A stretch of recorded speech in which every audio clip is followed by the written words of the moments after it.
Magandang araw mga ka-aerial defense, may ibabahagi na naman ako sa inyo. Dahil ngayong araw na ito ay may pag-uusapan tayo tungkol sa ating depensa, 4 na warship ng Pilipinas at kakamping bansa naglayag sa West Philippine Sea, pero bago tayo magpatuloy wag mo muna kalimutan mag-like, share and subscribe, paki-follow at like na rin ang aming page na nasa description na ang link. Nagsanib puwersa ang Pilipinas, Amerika, Japan at Canada sa Multilateral Maritime Cooperative Activity sa West Philippine Sea, kinumpirma ngayon ng Armed Forces of the Philippines, na isinagawa ang naturang maritime activity noong ika-16 ng Hunyo sa loob ng Exclusive Economic Zone ng Pilipinas.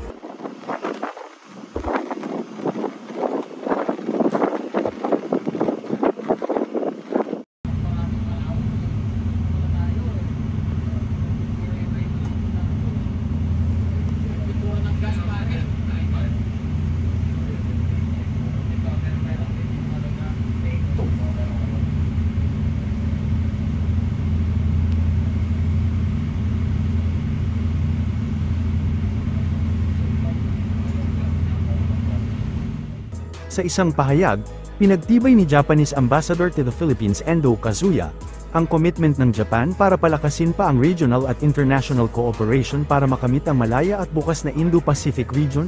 Una rito, noong Abril ng kasalukuyang taon, napaulat na pinag-aaralan ng Pilipinas kasama ang US at Japan na magsagawa ng mas marami pang combined naval training at exercises ng magkakasama. Nangako din ng tatlong bansa para sa pagpapalakas pa ng kanilang kooperasyon para sa pagtataguyod ng domain awareness kasama na ang humanitarian assistance at disaster relief.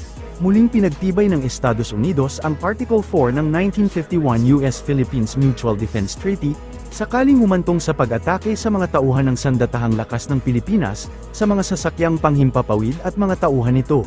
Ito'y matapos kausapin ni Deputy Secretary of State Kurt Campbell si Philippine Undersecretary of Foreign Affairs Maria Teresa Lazaro. Sa nasabing pag-uusap, tinalakay ni Deputy Secretary Campbell at Undersecretary Lazaro ang isyu kaugnay sa dumaraming escalatory at irresponsableng mga aksyon ng People's Republic of China, partikular ang insidente noong June 17, na humadlang sa Pilipinas sa pagsasagawa ng isang legal na maritime operation sa West Philippine Sea na nakakasagabal sa freedom of navigation ng Pilipinas.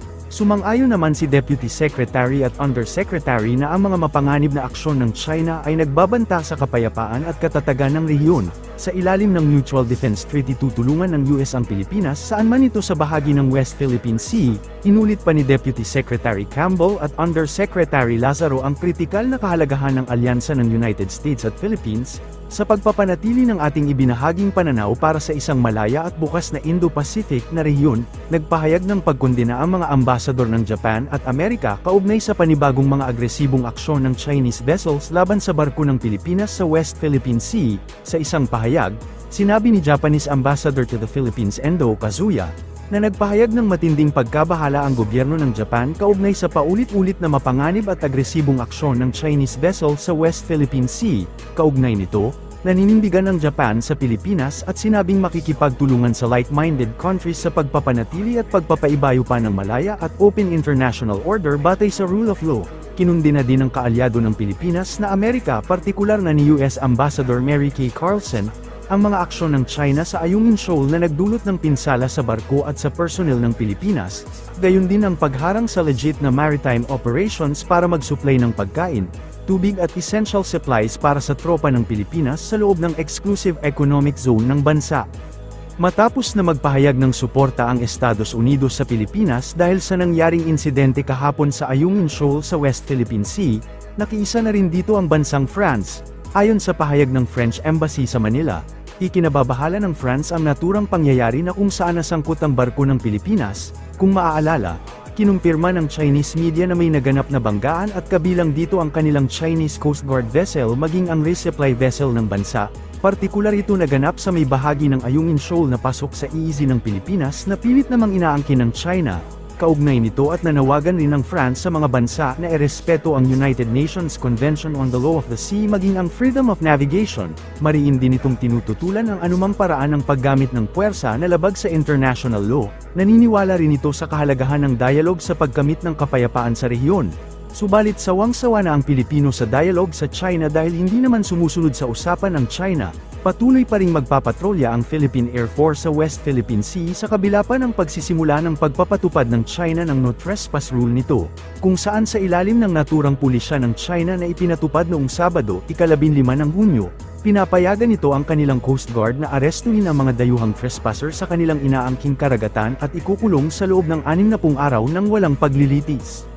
Subalit ayon sa Philippine Air Force, likas na tungkulin ng Air Force ng bansa ang pagsasagawa ng maritime patrol sa teritoryo ng Pilipinas at sa mga feature sa loob ng exclusive economic zone nito. Sinabi din ng Air Force na kailangan ng karagdagang air assets kabilang hindi lamang ang manned aircraft kundi maging unmanned aerial vehicles, para makatulong sa pag-monitor sa West Philippine Sea gayon din sa Eastern Seaboards at katimugang bahagi ng ating bansa. Ipinunto din ng Philippine Air Force na makakatulong ang pagpapatrolya sa pagsisikap ng pamahalaan laban sa smuggling. Samantala, una na ring nanindigan ng Armed Forces of the Philippines na hindi ito matitinag o matatakot sa naturang pulisya ng China. Iginiit ng hukbong sandatahan ng Pilipinas na ang anti-trespassing policy ng China ay nakakasira sa rule of law at international norms na namamahala sa maritime conduct. Tinawag din ng AFP na illegal, cursive, agresibo at mapanlinlang ang presensya at mga aksyon ng mga barko ng China sa disputed waters. Nanindigan din maging ang Philippine Coast Guard sa posisyon ng Pilipinas, na walang basehan ang anti-trespassing rule ng China sa pinag-aagawang karagatan na sumasaklaw sa exclusive economic zone ng ating bansa. Sa kabila naman ng banta ng China, hinihimok ng PCG ang mga mangingisdang Pilipino na patuloy na mangisda pa rin sa West Philippine Sea. Chinese Naval Warship 621, this is Philippine Navy Warship Lima Sierra 507. In accordance with collision regulations, you are violating rule number 7 and endangering our safe navigation by blocking our course line.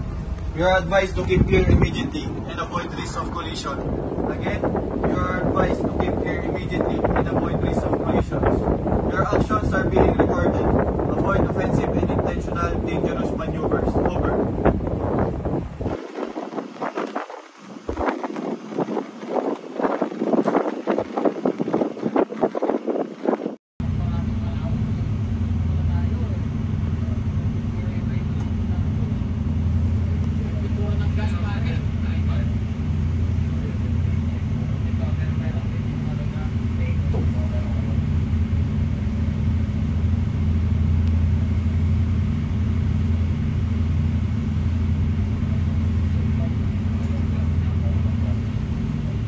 Para sa mas madaming update tungkol sa ating depensa, paki-follow at like muna ng aming page na nasa description na ang link.